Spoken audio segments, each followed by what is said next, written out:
और good morning दोस्तों, कैसे हैं? उम्मीद करता हूँ बहुत अच्छे होंगे। आइए आज मैथमेटिक्स के एक नए चैप्टर के बारे में चर्चा कर लेते हैं, जो मतलब कि बहुत ज़्यादा इंपॉर्टेंट, परीक्षा की दृष्टि से बहुत ज़्यादा इंपॉर्टेंट रहने वाला है। और इससे मतलब क्वेश्चन बहुत सटीक होते हैं और आंसर मतलब बहुत सटीक होता है। और बहुत आसान चैप्टर की बात करेंगे यहाँ पे हम लोग। इसको हम लोग कहते हैं वृत्त से संबंधित क्षेत्रफल। वृत्त से संबंधित क्षेत्रफल, इसमें दो चीज़ों की चर्चा होती है, एक होता है वृत्तखंड का और एक चर्चा होगा यहाँ पे त्रिज्यखंड का। तो यहाँ पे हम बात करेंगे वृत्तखंड किसे कहेंगे और त्रिज्यखंड किसे कहेंगे। अब इस जैसे ही खत्म होगा इसके कॉन्सेप्ट, उसके बाद आप लोग इसमें क्वेश्चन भी बताया जाएगा। लेकिन सबसे पहले हम चर्चा कर लेते हैं अभी कि वृत्तखंड किसे कहते हैं और त्रिज्यखंड किसे कहते हैं। तो आइए हम देख लेते हैं। यहाँ पे हमारे पास एक वृत्त है, एक हमारे पास यहाँ पे वृत्त है और वृत्त की त्रिज्या क्या होती है? आर होती है। ये क्या हो गया? वृत्त की त्रिज्या आर। तो हम परिभाषा कैसे देते हैं कि किसी, देखिए अब ये वृत्त हो गया, अब दो त्रिज्या, किसी वृत्त की दो त्रिज्याओं, किसी वृत्त की दो त्रिज्याओं तथा उसके संगत चाप, ये जो संगत चाप आ रहा है, ये दोनों त्रिज्याओं और संगत चाप के बीच का जो क्षेत्रफल होगा उसे हम कहते हैं त्रिज्यखंड। क्या कहेंगे? त्रिज्यखंड। देखिए ये जो मतलब कि दो त्रिज्या हो गई और दो त्रिज्याओं तथा संगत चाप के बीच का जो क्षेत्रफल होगा भाई, उसे हम क्या कहेंगे?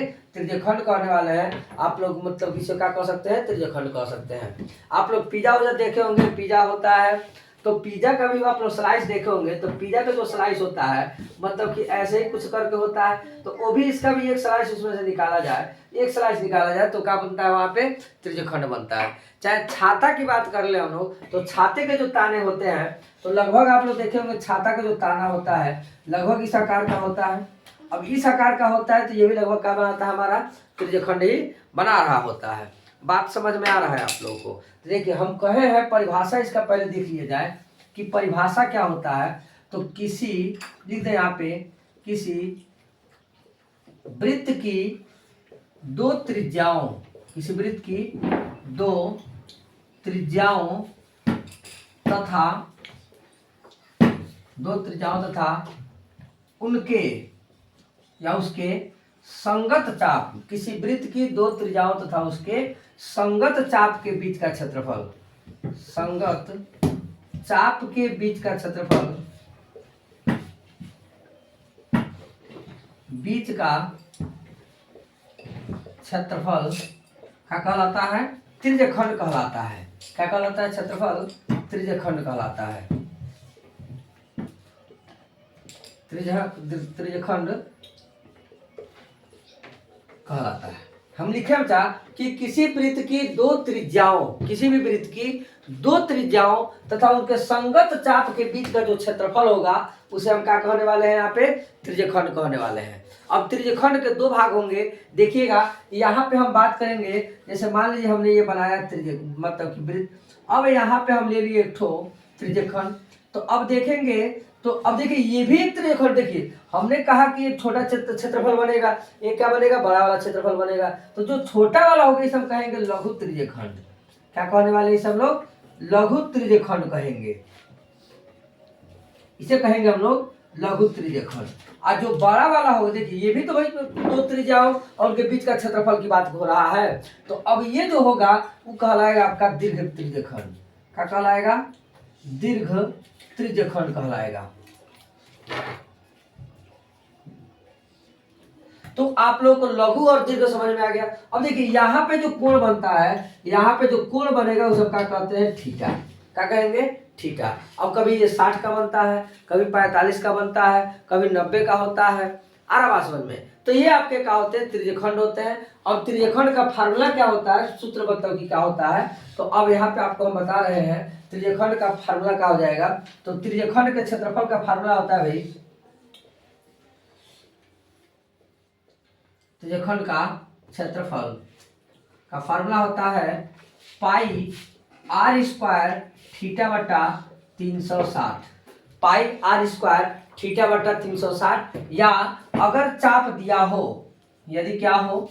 चाप पता हो, चाप की लंबाई हो, चाप की क्या हो? लंबाई हो, तो फार्मूला ये भी बनता है 1/2 L × का बनता है R बनता है।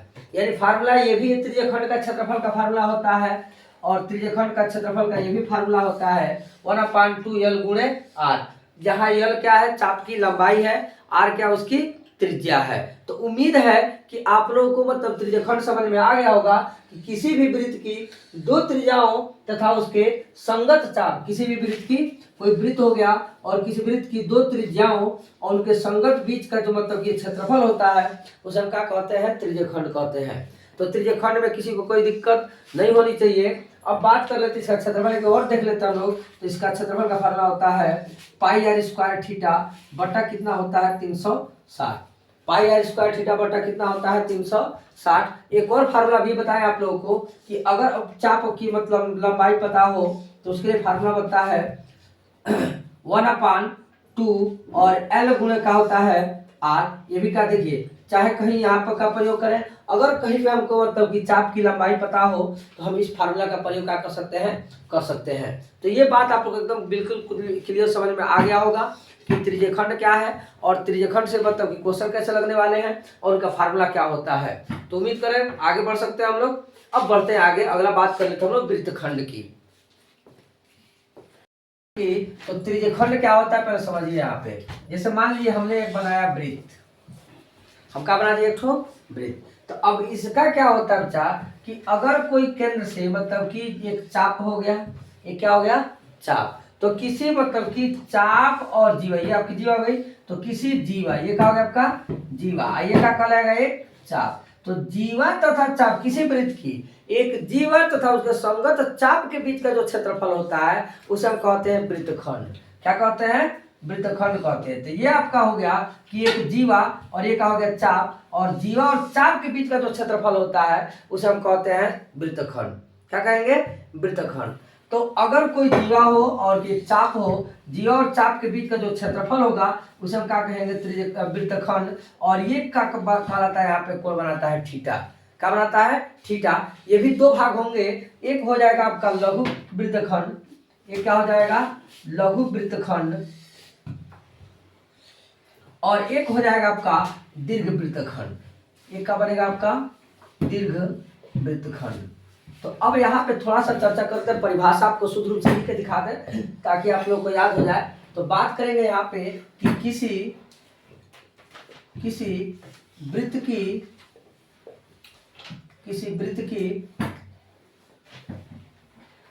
जीवा, किसी वृत्त की जीवा तथा संगत चाप, किसी वृत्त की जीवा तथा संगत चाप के बीच का क्षेत्रफल, के बीच का क्षेत्रफल, किसी क्षेत्रफल क्या कहलाता है भाई, वृत्तखंड कहलाता है। क्या कहलाता है, वृत्तखंड कहलाता है। परिभाषा आप लोगों को समझ में आ रहा होगा कि किसी वृत्त की जीवा, किसी वृत्त की जीवा, हमने कहा है ये वृत्त हो गया और वृत्त की ये क्या हो गई, जीवा हो गई। अब जीवा तथा ये संगत चाप हो गया। तो इन संगत चाप और इनके बीच का जो ये क्षेत्रफल दिख रहा है भाई, अब जो क्षेत्रफल दिख रहा है आपको वही क्या कहलाएगा, आपका वृत्तखंड कहलाने वाला है। क्या कहलाएगा, वृत्तखंड कहलाएगा। तो कोई भी मतलब की वृत्त हो गया और वृत्त की एक जीवा हो गई, ये क्या हो गया आपका जीवा, और ये क्या हो गया आपका चाप। तो वृत्त की जीवा तथा चाप के बीच के जो क्षेत्रफल होगा भाई उसे हम क्या कहने वाले हैं, यहाँ पे वृत्तखंड कहने वाले हैं। तो वृत्तखंड कितने प्रकार के होंगे, दो प्रकार के होंगे। एक हो जाएगा आपका लघु वृत्तखंड और एक हो जाएगा आपका दीर्घ वृत्तखंड। ये क्या होगा, छोटे वाले को लघु कहेंगे और बड़े वाले को क्या कहने वाले हम लोग, दीर्घ वृत्तखंड कहने वाले हैं। यहाँ हम लिखे भी है कि ये क्या कहलाएगा आपका दीर्घ वृत्तखंड और ये क्या कहलाएगा आपका लघु वृत्तखंड। तो इतना बात आपको समझ में आ गया। फार्मूला इसका क्या होता है, फार्मूला समझ लीजिए। तो वृत्तखंड का क्षेत्रफल का होता है, वृत्तखंड का, लघु के लिए बात करेंगे पहले। लघु वृत्तखंड का क्षेत्रफल बराबर हो जाएंगे भाई आपके πr² थीटा बटा 360 और माइनस में 1/2 r² साइन थीटा। कितना हो जाएगा, πr² थीटा बटा 360 माइनस में 1/2 r² साइन थीटा। एक बार और सुनिए, πr² थीटा बटा 360 माइनस में 1/2 आर स्क्वायर साइन थीटा। देखिए जो त्रिज्यखंड का था उसमें से देखिए इतना वाला तो हमारा त्रिज्यखंड वाला ही हो रहा है कि नहीं है? इतना तो त्रिज्यखंड वाला हो गया। अब त्रिज्यखंड में हमको सिर्फ कितना घटाना है? 1/2 आर स्क्वायर साइन थीटा ही घटाना है। अब इतना हम घटा लेंगे तो भैया हमारा क्या हो जाएगा वृत्तखंड में। देखिए थोड़ा सा यहाँ सोचिएगा कि आपके पास ये मतलब कि क्या बन रहा है? वृत्त है, और ये क्या बन रहा है आपका मतलब कि यहाँ पे ये आपका पूरा देखा जाए तो ये क्या बनेगा? त्रिज्यखंड बनेगा। लेकिन अगर इसको हटा देते हैं तो अब ये जो मतलब कि बीच का जो क्षेत्रफल बन रहा है ये क्या बनेगा? हमारा वृत्तखंड बनेगा। बात समझ में आ रहा? मतलब कि हमको त्रिज्यखंड में से ही घटा के लाना है, तो हम फार्मूला सिंपल बना लेते हैं कि पाई आर स्क्वायर थीटा बटा 360 माइनस में 1/2 आर स्क्वायर साइन थीटा होता है। अब इसकी बात कर लेते हैं थोड़ा सा यहाँ भाई। अगर दीर्घ वृत्तखंड चाहिए हमको दीर्घ के लिए, तो दीर्घ वृत्तखंड का क्षेत्रफल क्या होता है भाई? दीर्घ वृत्तखंड का क्षेत्रफल बराबर हो जाएंगे आपके पाई आर स्क्वायर माइनस में लघु वृत्तखंड। क्या हो जाएगा? लघु वृत्तखंड का क्षेत्रफल। अब बात कर लेते हैं भाई पाई आर, इसका सिंपल इसको लिखना चाहे तो पाई आर का स्क्वायर माइनस में पाई आर स्क्वायर थीटा बटा 360 माइनस में प्लस हो जाएगा 1/2 आर स्क्वायर साइन थीटा। ये आपका होता है दीर्घ के लिए। किसके लिए हो जाएगा भाई? दीर्घ के लिए। तो दीर्घ वृत्तखंड का क्षेत्रफल ये हो गया। लघु के लिए ये हो जाएगा और दीर्घ के लिए ये हो जाएगा। तो लघु और दीर्घ आपको समझ में आ गया कि लघु कैसे करने वाले हैं और दीर्घ कैसे करने वाले हैं। लघु वृत्तखंड किसे कहेंगे और दीर्घ वृत्तखंड किसे? जब छोटा की बात करेंगे तो लघु वृत्तखंड को कहलाएगा, और बड़ा वाला हो तो क्या हो जाएगा आपका? दीर्घ वृत्तखंड कहलाएगा। तो लघु वृत्तखंड और दीर्घ वृत्तखंड आपको समझ में आ गए कि नहीं आ गए? उम्मीद है कि आप लोग बेहतर समझ गए होंगे। अब बात कर लेते हैं कि कोण बनते हैं तो कभी घड़ी पे कितना से कोण बनता है, कैसे बनता है, उसकी चर्चा कर लेते हैं। आइए देखते हैं आगे। घड़ी उड़ी पे सुई बनने वाला है तो यहाँ पे आपको बता दें कि देखिए इसमें जो बनता है बच्चा, तो अगर कोई वृत्त है ना, मतलब कि कोई घड़ी है, बात कर लेते हैं वृत्त की, तो इसमें एक होता है 12, एक होता है आपका 1, और एक का हो जाएगा 2, और एक का होता है 3, एक का हो जाएगा आपका 4, एक हो जाएंगे 5, और यहाँ क्या कर ले हम लोग 6, यहाँ पे 7, यहाँ पे 8, और यहाँ पे 9, 10, 11, और कितने हो गए? 12। आपको समझ में आ रहा होगा। यहाँ पे हम क्या कर लेते हैं, मतलब घड़ी की सुई लेते हैं। देखिए अब घड़ी की जब भी बात आएगी ना, तो वहां पे जो मतलब कि सुई होगा, चाहे मतलब कि मिनट वाली सुई हो चाहे घंटे वाली सुई हो, अगर सुई की बात करता है तो सुई वाला जो होगा हमेशा क्या लेंगे? उसको हम लोग त्रिज्या मान के ले चलते हैं। यानी अगर मान लीजिए जो घंटे की सुई है तो अब ये क्या कहलाता है? हमारा त्रिज्या कहलाता है। ये बात याद रखेंगे कि जो भी मतलब कि सुई होगा, मिनट की हो या मतलब कि सेकेंड की हो या मतलब कि घंटे वाली हो, अगर मतलब कि इसकी बात होगी तो हम यहाँ पे जो बात कर रहे हो मिनट की ही बात करेंगे। तो लगभग जो सुई की लंबाई होती है बच्चा, वो किसका होता है? त्रिज्या होता है। किसकी लंबाई होती है? याद रखिएगा, सुई की लंबाई ही क्या कहलाती है? इसमें त्रिज्या कहलाने वाली है। अब यहाँ पे देखिएगा तो अब पूरे जो बन रहा है वो कितने अंश का कोण बनता है? संपूर्ण जो कोण बनता है वो बनता है 360 अंश का। पूरा वृत्त कितने का बन रहा है? 360 अंश का। अब बताइए कितने भाग हमको बांटने? इसमें 12 भाग बांटने हैं। कितने भाग बांटने हैं हमको? 12 भाग बांटने हैं। तो 12 भाग आइए बांटते हैं भाई। तो अब देखिएगा कि थोड़ा सोचिएगा, हम बांट दिए थे 1, क्या हो गया 2, ये कितने हो गए 3, 4, 5, 6, 7, 8, 9, 10, 11, यानी हमने इसको बांट दिया। अब बताइएगा कि यहाँ पे प्रत्येक कितने इसका कोण बनेगा? एक की बात करें हर एक की, तो इतने दूर में कितना कोण बनेगा? इतना जाएगा तो कितना कोण बनेगा? इतना आएगा तो कितना कोण बनेगा? और इतना आएगा तो कितना कोण बनने वाला है? इस पे चर्चा करेंगे। तो सबसे पहले बताइए पूरा टोटली हमारा जो कोण बना था, तो संपूर्ण कोण हमारा कितना है भाई? संपूर्ण कोण कितना बन रहा है? संपूर्ण कोण बन रहा होगा, आप लोग को याद होगा कि संपूर्ण कोण कितने का होता है भाई? 360 का होता है। संपूर्ण कोण कितने का होता है? 360 अंश का होता है। तो संपूर्ण कोण की बात की है तो 360 अंश। अब इसको कितने भागों में बांटना भाई? तो यहाँ पे 12 भाग दिख रहे हैं। कितने भाग दिख रहे हैं? 12 भाग। अब 12 भाग दिख रहे हैं तो इसको 12 भाग में बांटा जाए तो अब बताइए 360 बटा कितने? ये बताइए 1 घंटा में कितने होते हैं? चलिए यहाँ पे पहले 12 भाग बांटेंगे, तो 12 से भाग देंगे तो 12 × 36 कितने से कोण बनने वाला है? यानी एक जो भाग होगा वो कितने से कोण बनेगा? तो वहां पे एक भाग देखेंगे तो 30 अंश का कोण बन रहा है। कितना बन रहा है? तो एक भाग जो बन रहा है वो लगभग 30 अंश का कोण बन रहा है। तो उस पर चर्चा कर लेते हैं हम लोग कि एक भाग देखिए, तो एक भाग जाने में मतलब कितना मिनट लग रहा है? 5 मिनट। 1 मिनट जाने एक मतलब जाने में कितना लग रहा है आपको? 5 मिनट कोण मतलब बन रहा है। तो ये कह रहे हम लोग कि 5 मिनट में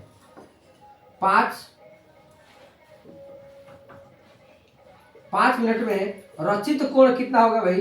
तो रचित कोण बराबर कितना मिल जाएंगे आपको? 30 अंश। कितना मिलने वाले हैं? 5 मिनट में जो मतलब कि रचित कोण होगा वो कितना अंश का हो जाएगा? 30 अंश का कोण बनने वाला है। तो ये बात आपको समझ में आ गया होगा। एक और तरीका बताते हैं निकालने के लिए। तो यहाँ पे टोटली कोण कितने का बनता है हमारा? 360 का। कितने का बन रहा है भाई? 360 अंश का। और 1 घंटा में कितने मिनट होते हैं? तो 1 घंटा में 60 मिनट होते हैं।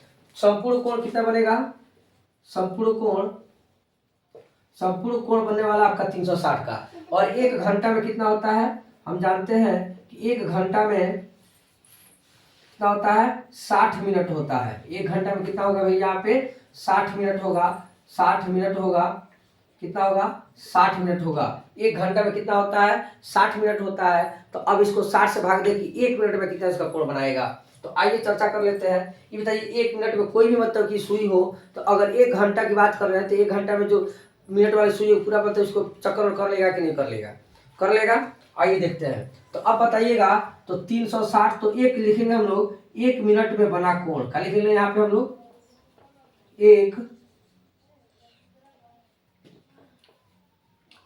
1 घंटा में 60 मिनट होगा। तो 60 मिनट में लिख रहे हम लोग, 60 मिनट में बना कोण, रचित कोण कितना होगा?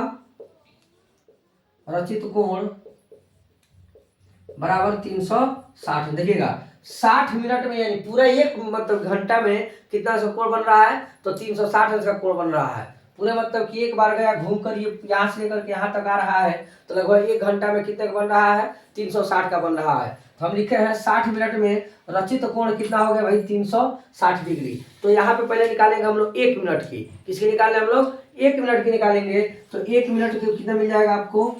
1 मिनट में रचित कोण क्या हो जाएगा? 1 मिनट में रचित कोण बराबर में 1 मिनट में रचित कोण कितना हो जाएगा भाई? 1 मिनट में रचित कोण हो जाएंगे 360 बटा कितना कर ले यहाँ पे? देखिए 60 मिनट में 360 अंश। तो 1 मिनट में इसको भेज दिए हैं तो भाग देगा, तो 1 0 से 1 0 कट जाएगा। छछा के कितना होता है? 36 होता है। यानी 1 मिनट में कितना सा कोण बन रहा है भाई? तो 6 डिग्री का कोण बन रहा है। कितने का बन रहा है? 6 डिग्री का। 1 मिनट में जो कोण बन रहा है लगभग 6 डिग्री का बना। तो अब बताइए भाई 5 मिनट में कितने डिग्री का बन जाएगा? 5 मिनट में कितने का बनेगा? तो 5 मिनट में रचित कोण कितना हो जाएगा भाई? रचित कोण बराबर हो जाएंगे आपको कितना? 6 गुणे 5 बराबर में 30 डिग्री। कितना बन रहा है यहाँ पे? 30 डिग्री का कोण बनेगा। तो बताइए 5 मिनट में कितना कोण बनेगा? 30 का। तो 10 मिनट में कितना बनने वाला है? 60 डिग्री का। 15 मिनट में कितना बनने वाला है? देखिए 1 2 3 समय 30 से जोड़ते जाइए। 30 30 30 30 30 सब में आता जाएगा भाई। 30 सब में आता जाएगा, सब में बढ़ता जाएगा भाई। समय क्या कर रहे हैं हम लोग? 30 बढ़ा दें। तो अब जोड़िए आप लोग 5 मतलब कि 5 मिनट में कितना बना? 30 और फिर 5 मिनट कितना बन गया? 60। देखिए इतना में 5 बना, फिर यहाँ 15 पाया कितना मिलेगा आपको? 90 अंश का कोण बनेगा। इस पर कितने मिल जाएंगे आपके? 120 अंश का कोण बन जाएंगे। यानी कि बताइए ऐसे ही बढ़ता हुआ चला जाएगा नहीं चला जाएगा। तो उम्मीद है कि आप लोग को ये समझ में आ गया होगा कि मतलब कि 5 मिनट में कितना कोण बनेगा, 10 मिनट में कितना कोण बनेगा, 15 मिनट में कितना कोण बनने वाला है। कोई दिक्कत यहाँ तक आप लोग को उम्मीद है कि नहीं दिक्कत होने वाला होगा।